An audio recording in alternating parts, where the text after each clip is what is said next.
The Republican Party, something is happening. You see these polls that show now only 38% first identify themselves as Trump supporters, 55, 56% say they're Republicans first. I think we're going to be in for a very busy spring of blockbuster revelations, which they've already sort of teased with little breadcrumbs here and there in various requests for Ivanka Trump and Sean Hannity. But it indicates they have a trove of text messages. Trump operation is in sort of a meltdown. January 6th emails and contacts and in the weeks and days leading up to it, all of that contemporaneous documentation is going to come out. President Trump said I had the right to overturn the election. But President Trump is wrong. I had no right to overturn the election. The presidency belongs to the American people and the American people alone. And frankly, there is no idea more un-American than the notion that any one person could choose the American president. 13 months after January the 6th, the walls are finally closing in on Donald Trump. Even former Vice President Mike Pence can smell the Trump blood in the water. Indeed, it is everywhere. Hello, everybody. I'm David Shuster, and thanks for joining us. The January 6th committee is now delivering almost daily revelations about Donald Trump's actions and encouragement of the insurrection. By many accounts, it is eroding Donald Trump's standing with countless Republicans, including GOP Senate Leader Mitch McConnell.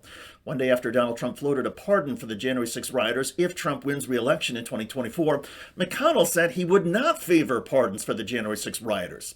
The New York Times just reported Trump's grip on GOP faces new strains.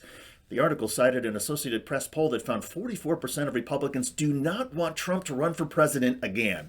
Another poll from NBC News found 56% of Republicans identify themselves first as members of the GOP compared to 36% who say they are supporters of Donald Trump first. In October of 2020, the Trump first faction accounted for 54%. Indeed, the drop in Trump support was evident in his most recent television appearance on Newsmax, his favorite cable network. The biggest problem is what's happening on our border.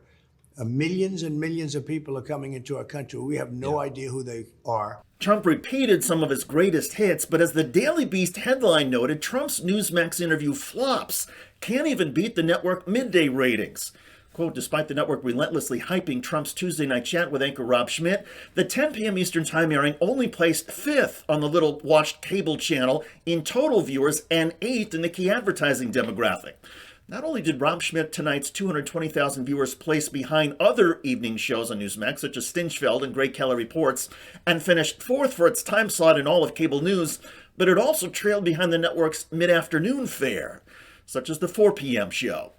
When any 4 p.m. show beats a 10 p.m. show, that 10 p.m. show is a loser, and even Donald Trump knows it. The fact is, something is happening in the Republican Party.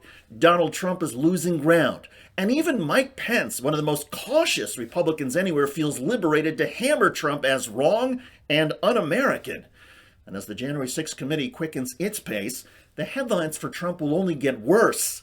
To be clear, Donald Trump still has a passionate and committed base, but by most accounts, that base is only getting smaller, and the anti-Trump faction in the GOP is growing.